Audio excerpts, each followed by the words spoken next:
이상은 천재민족 시인입니다. 오감도는 강제한일합방, 3.1운동, 만주사변과 민족 분열을 축으로 쓴 격렬한 항일 투쟁의 민족시입니다. 오감도의 바탕은 세 가지입니다. 첫 번째는 이상이 조선 총독부에 근무했던 것입니다.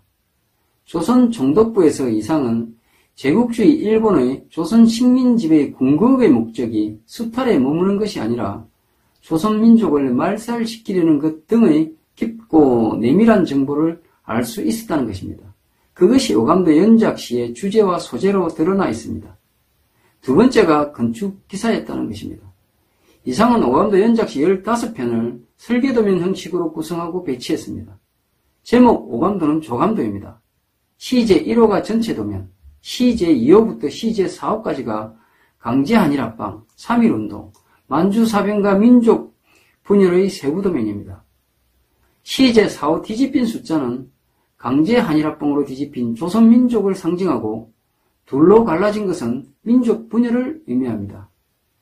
특히 숫자 사이의 점은 일장기 태양을 상징합니다. 역시 건축 설계의 축소 비율을 적용한 건축 기사적 발상입니다. 그리고 시제 5호부터 시제 15호까지가 상세도면입니다. 시제 5호, 6호가 강제한일합방에 대한 상세도면입니다. 시제 7호부터 11호까지가 3.1운동에 이어지는 항일저항과 투쟁의 시입니다. 시제 7호 화자가 윤봉길 의사입니다.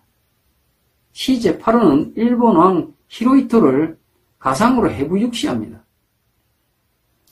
시제 9호는 조선어 사용금지, 시제 10호는 일본군 위안소 설치, 시제 11호는 한국신민화에 저항하는 상세도면에 해당하는 시입니다. 시제 12호부터 15호까지가 만주사변과 무수은예해, 즉 조선민족을 분열시킨 친일파에 대한 상세도면입니다. 시제 12호 만주사변과 친일파의 등장, 시제 13호 신사참배, 시제 14호 식민주의사관, 시제 15호 장시개명과 한국시민으로의 귀화를 상세도면 형식으로 보여줍니다.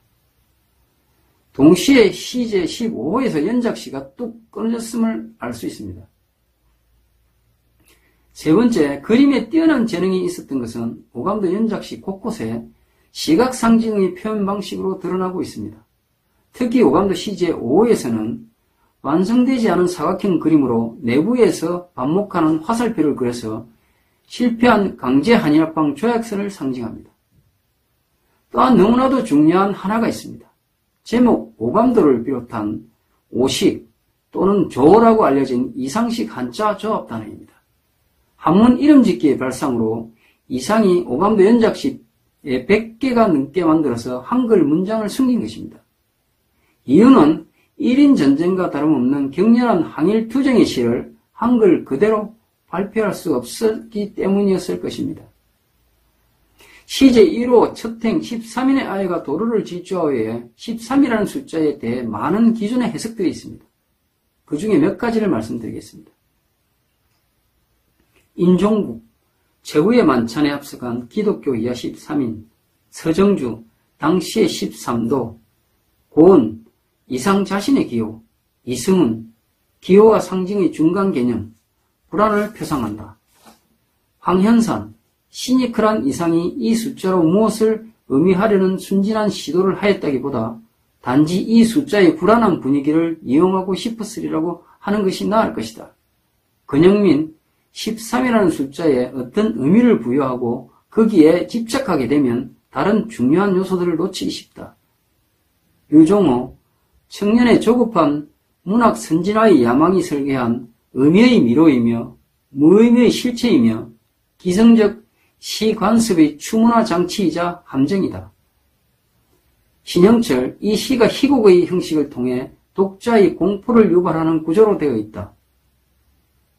조광석, 일상을 총체적으로 규율하는 시간으로부터의 탈주, 그것의 영향으로부터 완전히 벗어나지 못하니가 추적을 두려워하며 질주할 때의 공포. 이분들이 아마도 한국 문학의 기득권일 것입니다. 하지만 저는 이분들의 해석에 동의하지 않습니다. 거대한 벽으로 느껴질 뿐입니다. 저는 13이라는 숫자가 아니라 이분들의 해석이 공포로 다가옵니다. 제 해석을 말씀드리겠습니다. 오감도 시제 1호 첫 행의 13인의 아해, 즉 13인의 예해는 강제 한일합방 당시 조선 인구 1,300만을 상징합니다. 예해는 이상식 한자 조합단으로 중심 축이 죽어 다시 난 아이라는 의미입니다.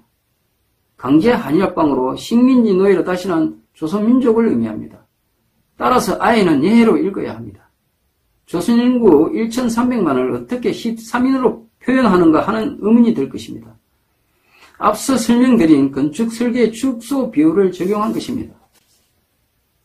이것이 건축 기사들이 설계에 사용하는 축소 비율이 적용된 자입니다.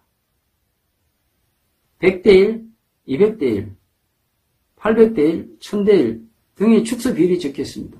이 축소 비율을 가지고 설계를 합니다. 때문에 13인의 13은 1,300만을 100만 대 1로 축소 상징화해서 표현한 것입니다.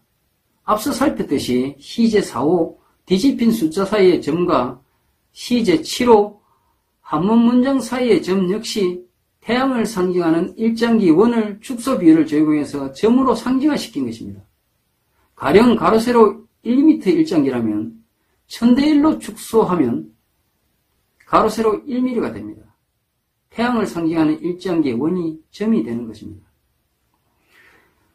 또한 시제 1호 1행 도로를 질주하고 해서 도로 역시 이상이 건축기사였기 때문에 다르게 다가옵니다. 1930년대 도로는 무엇이었겠습니까? 신장로입니다. 강제 한일합방이 되고 첫 번째 조선 총독으로 온 데라우치가 가장 먼저 실시했던 일 중에 하나가 신장로 개설이었습니다. 수탈을 위해서 조선 전국을 잇는 도로를 개설한 것입니다. 전국에서 물자를 수탈해서 일본으로 보내기 위해서입니다. 그 신장로 위를 질주한다는 것은 식민지 노예의 수탈당하는 처참한 상황을 상징하는 것입니다. 그래서 두 번째 행위, 길은 막다른 골목이 적당하오라고 하는 것입니다. 막다른 골목을 향해 질주하는 것은 죽음의 질주를 상징하는 것입니다. 즉 죽음과 다르지 않은 질주입니다. 이것은 1300만 조선민족의 처참한 식민지 노예의 삶을 의미합니다. 이것이 오감도의 시작입니다. 이상은 단 1초도 제국주의 일본 식민지배를 용납할 수 없었던 천재민족 시인입니다. 여기까지 하겠습니다.